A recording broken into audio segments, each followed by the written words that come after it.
Welcome to the Built Environment. I'm your host, Earth Feather, and I am a holistic healer, Reiki master, and natural living advisor. You can email me at earthfeather@gmail.com. I'm the founder of Volunteer in Your Community Incorporated, founded in 2008. Our slogan is, "It's natural to give." We work with the rehab experts to reuse, refurbish, and renew. Also with Loveology, who helps us tremendously in creating a peaceful environment for all with love and light.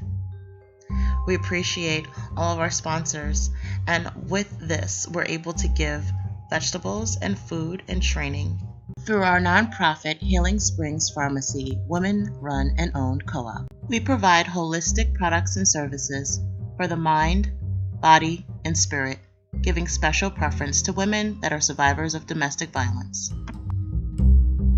Our diverse group of members come from all walks of life. Our seasonal farmers market is a platform for the community to be able to sell their products and services. We offer low and no cost classes in sustainability and self-sufficiency. The environment we built is meant to bring smiles to all that grace our corners. Through the Cobb Collective community, we have been able to build strong network with a wonderful material called cob, which is a mixture of straw, clay, sand, and water. Water, the basis for life, for our gardens to water our plants. Without it, we do not survive. We need it for everything. Water holds us all together, something that we all should not have to do without. Earth and soils, another valuable resource that we need. Take a look at how we use soil in this environment that we built. This is the piece of land that was donated to our nonprofit. Only thing was, there was an old abandoned house. I was given a vision to turn this place into a haven, guided by the voice of the Creator, the ancestors, and my mother. Action!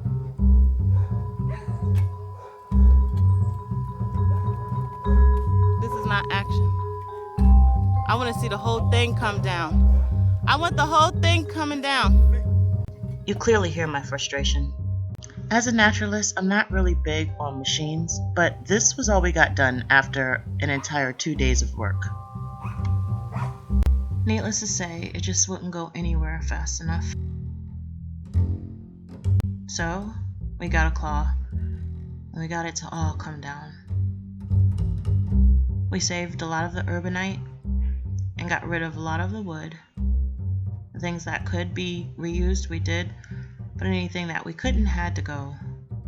And we began to clear the land and map out areas where we wanted to plant.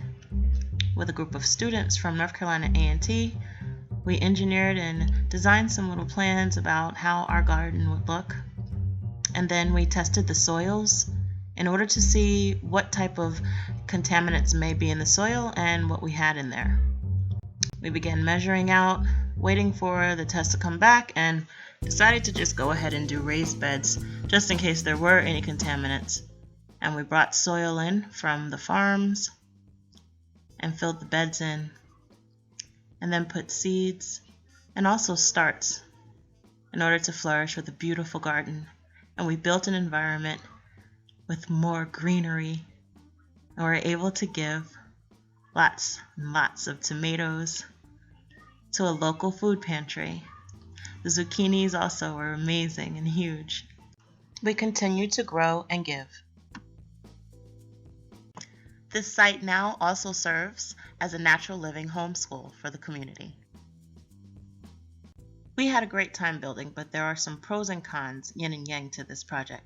I want you to think back to some of the things that you saw in this video and see how were the ethics applied or not applied. We always have a way to go back and correct ourselves and learn once we learn something. So I'd like to get your feedback and let me know what you think.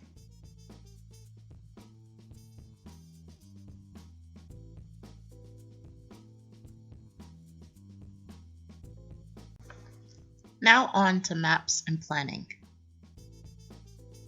In this section, we're going to discuss maps and planning.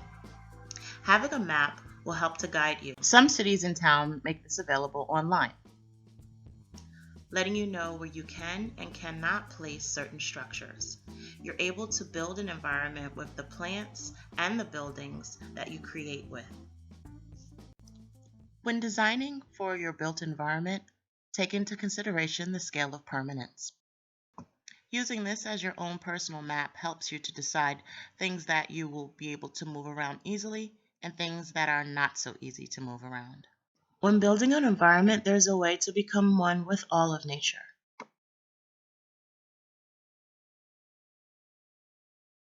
In response to some things that I didn't really like, I started a project called the Pleasant Pets Project. Consideration for all living things is a monument in my life. Please check out our Pleasant Pets Project.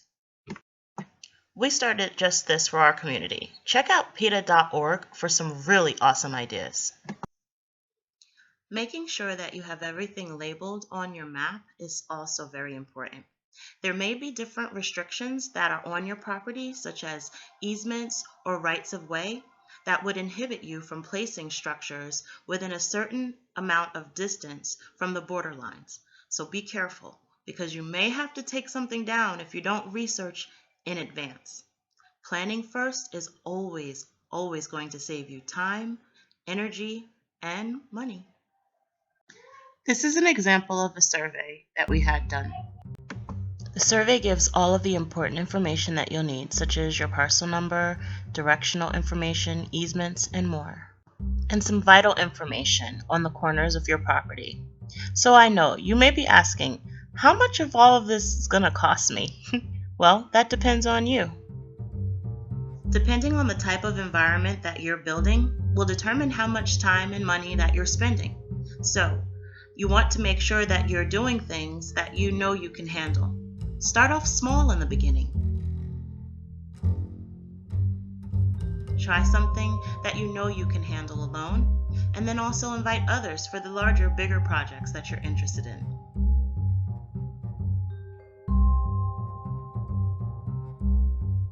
My own natural inclination is to build with natural materials and cob and earth, while yours may be different. Make sure that you're looking at what's best for you. This just happens to be what I love most. If you're hungry for more information about natural building, here are some recommended texts, links, and some awesome women. The Cob Builder's Handbook by Becky B. at beckyb.net. I also had the pleasure to meet Janelle Kapoor of ashvillage.org. She has some amazing examples of natural building and retrofitting on her property. During the interview, I was able to ask some questions, and I'll be sure to put those in our later module. This is Siggy Coco of BuildNaturally.com. Ever since I first started looking into natural building, she's been an amazing inspiration. So make sure you take a look at BuildNaturally.com. There are some amazing articles that she also has available so that you can learn more about salvaging and saving money. This concludes Module 1, presented by Earthfeather. Visit us at www.viyc.org for more information, or email me if you have any further questions on how to complete your assignments.